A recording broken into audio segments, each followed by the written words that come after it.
Depuis bientôt 40 ans, on a brisé les ressorts de notre autonomie de pensée, de notre capacité à réfléchir sur ce que nous voulons pour nous-mêmes et pour notre pays en tant que collectivité.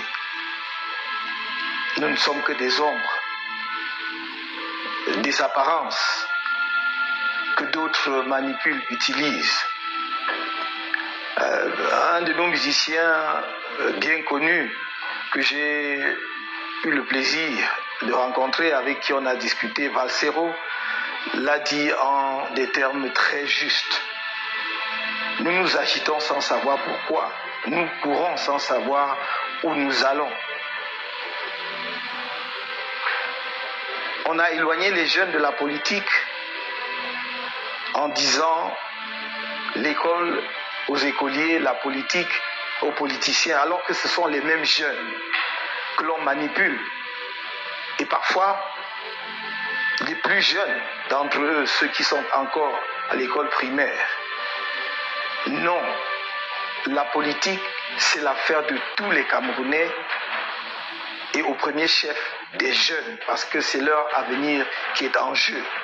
Le comble, c'est que on les a dégoûtés de la politique en leur faisant croire que les jeux étaient faits d'avance et que qu'ils votent ou qu'ils ne votent pas, cela ne changera rien au résultat déjà connu.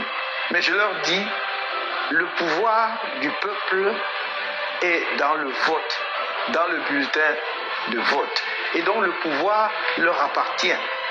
Le pouvoir du peuple n'est pas une abstraction. C'est la capacité de chaque citoyen à se mobiliser pour faire foule ensemble dans le choix des dirigeants d'un pays. Je pense que c'est une erreur grave de faire croire aux Camerounais que parmi plus de 25 millions de citoyens de ce pays que nous sommes, il y a une seule personne qui ait les aptitudes de gouverner le pays indéfiniment. Car si cela était vrai, cela voudrait dire que le pays s'arrêterait après lui. Car si cela était vrai, cela veut dire que l'on vous trompe en vous incitant à aller à l'école, à vous former. Car la seule perspective qu'offre la formation, qu'offre l'éducation, la grande perspective citoyenne, c'est de donner à chacun de nous la capacité de participer pleinement aux affaires du pays, à la fois dans le choix des dirigeants, mais aussi comme candidat pour proposer au pays ce que l'on veut faire ensemble pour son développement et sa modernisation. Depuis près de 40 ans, on vous présente la même personne qui du reste n'a jamais battu campagne, qui ne fait aucune proposition concrète sur les projets qu'il entend mettre en œuvre pour le pays. Et l'on vous dit, si ce n'est lui, c'est la catastrophe pour le Cameroun. Mais je puis vous dire que nombreux sont nos compatriotes qui ont les aptitudes pour conduire les affaires de la nation. Et si je me suis mis debout à la suite justement de la confiance que mes camarades de mon parti m'ont fait, si je me suis mis debout, c'est parce que j'ai un projet cohérent, pensé, réalisable que je voudrais proposer aux Camerounais et que je souhaiterais demain mettre en œuvre avec vous, avec l'ensemble du peuple camerounais. La jeunesse camerounaise va payer demain pour des ordinateurs que la plupart d'entre eux n'ont pas reçus. Cette jeunesse va payer une dette colossale, contractée souvent pour des projets mis en œuvre en dépit du bon sens. Surfacturée à l'extrême, toutes les études des institutions financières montrent que le coût des projets sont multipliés par 2 à 6 au Cameroun par rapport à la moyenne des prix pratiqués dans d'autres pays. Voilà l'avenir que l'on vous propose. Mais il me semble de mon devoir de vous interpeller pour dire, regardez chaque candidat. Ne vous laissez pas dicter votre choix. Ne vous laissez pas dicter votre opinion. Regardez chacun d'eux, son parcours, ce qu'il a pu faire dans sa propre vie, ce qu'il a pu faire au service de la nation, pour mieux apprécier ce qu'il est capable de faire demain si vous lui confiez la responsabilité première de la conduite des affaires de ce pays. C'est à cela que je vous appelle. Et c'est une affaire collective. C'est une affaire de l'ensemble des citoyens. Il n'y aura pas un Messie qui descendra du ciel pour changer le Cameroun si les Camerounais eux-mêmes ne désirent pas changer leur pays et s'ils ne s'y impliquent pas pleinement. Il est temps de mettre un terme à la mise à l'écart de la jeunesse camerounaise.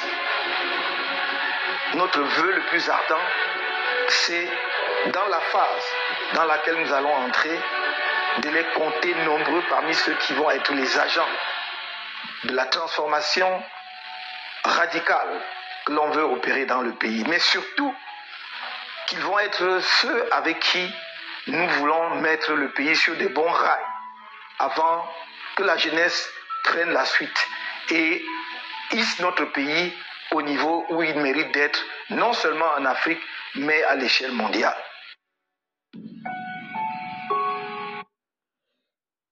Bonjour chers frères et sœurs, vous venez là d'écouter le professeur Moïse Kamto.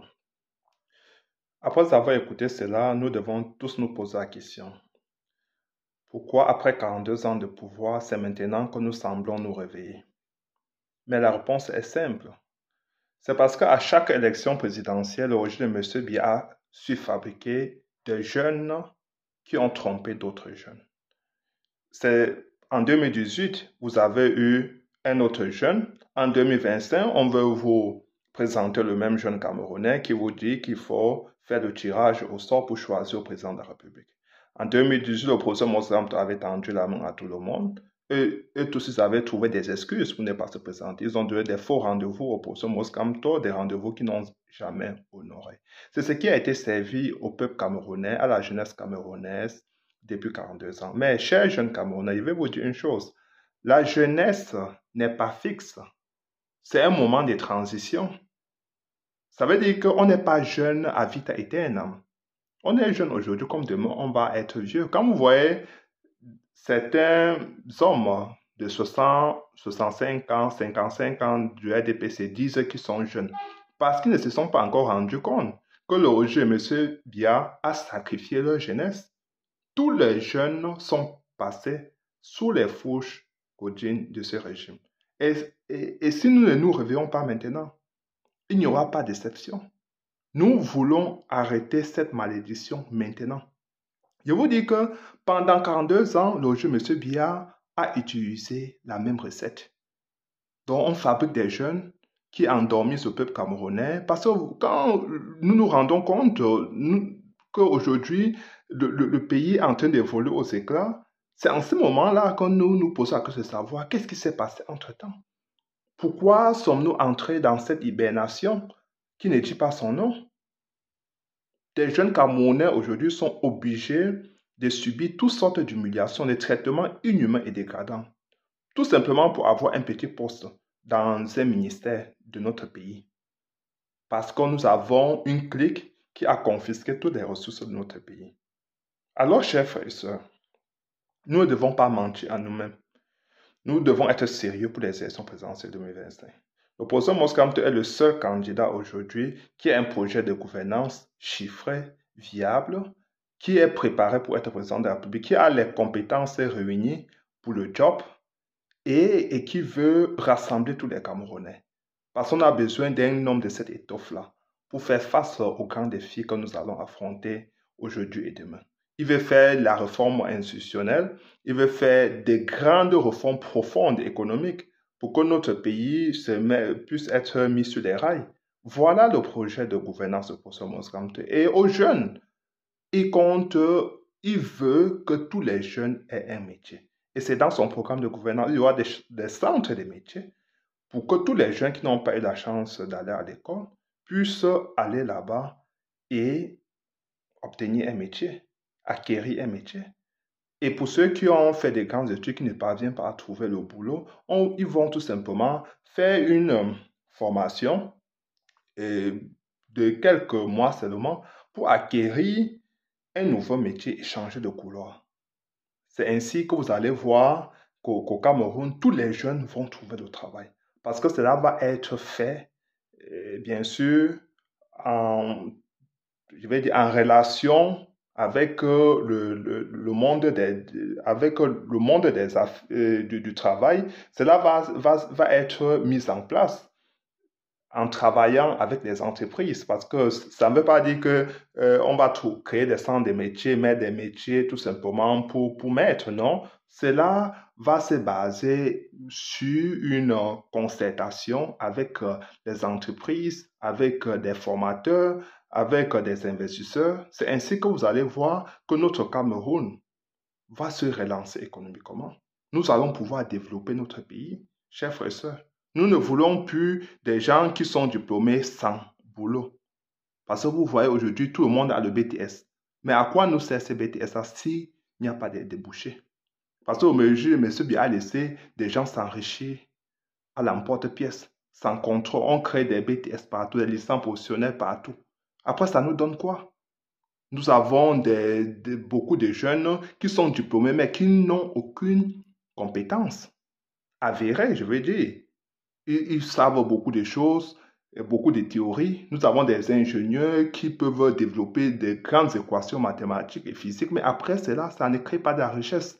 Ça ne résout pas des problèmes ponctuels dont nous faisons face aujourd'hui. Nous avons besoin que demain, chacun ait un métier. Ça, c'est le programme de gouvernance du professeur Maurice Kamto. Il ne faut plus que les jeunes acceptent d'être sacrifiés. C'est une perfidie totale de voir aujourd'hui qu'on va encore s'appuyer sur le même jeune de 2018, pour ne pas le nommer, pour qu'il fasse le même jeu, le même job en 2025. Vous avez déjà vu où, chers frères et sœurs? Ouvrez vos oreilles, ouvrez vos yeux. Je ne sais pas,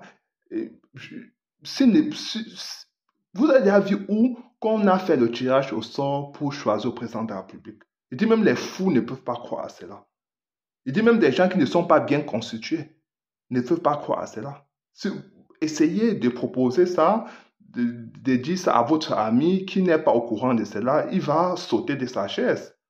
Je veux dire que c'est quelque chose qui dépasse tout entendement. Un jeune qui vient nous dire qu'il faut faire le tirage au sort pour trouver le président de la République. Donc ça veut dire qu'il s'en fout des compétences, il s'en fout de l'expérience. Il s'en fout de tout en fait. C'est fait injure à l'intelligence des jeunes quand nous écoutons quelqu'un parler de cette façon-là. Soyons sérieux une fois pour toutes, chers frères et sœurs. Le professeur Maurice Kamto a un programme de gouvernance. Il veut l'implémenter au Cameroun avec tous les Camerounais. Chacun va y contribuer. Parce que chacun peut être performant à haut niveau où il se sent plus à l'aise. C'est ainsi que notre pays va monter en puissance.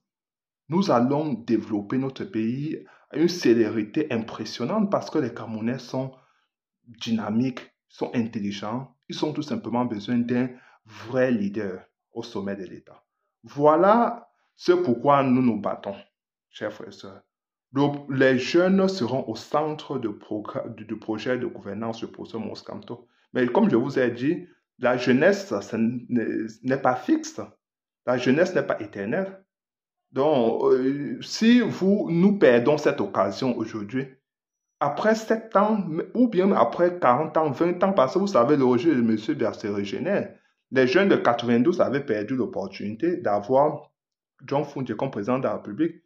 Aujourd'hui, nous sommes 32 ans après. C'est-à-dire que ce sont des regrets et des regrets. Ils n'ont pas su que cela devait durer ainsi. Ça veut dire que si nous perdons l'opportunité en 2025, nous risquerons d'attendre encore aussi longtemps. Nous serons aussi sacrifiés. Nous sommes déjà en partie sacrifiés. Nos enfants seront sacrifiés. Regardez la situation de notre pays aujourd'hui. Il y a une dette colossale, mais qui va payer ça? Nous ne savons pas pourquoi nous nous endettons. Il n'y a pas d'infrastructure. Les dettes en soi-même sont détournées. notre PIB est détourné, notre budget est détourné. Je veux dire que, chers frères, nous avons au sommet de notre pays des gens qui n'ont aucun amour pour leur pays. Ainsi, nous devons nous battre pour qu'un homme de la dimension de professeur Mos Kamto arrive au pouvoir. Il a un programme de gouvernance, il aime les Camerounais, sans exception, sans discrimination, sans exclusif. Il veut faire avec tous les Camerounais. Donnons-nous cette opportunité. C'est parce que ce n'est même pas l'opportunité pour le professeur Mos Kamto. Nous devons nous donner cette opportunité. Et vous allez voir que, chers frères et sœurs, notre pays va se développer et cela de manière très très rapide. Chers frères et sœurs, partagez ma séance cette vidéo et surtout abonnez-vous. Ciao.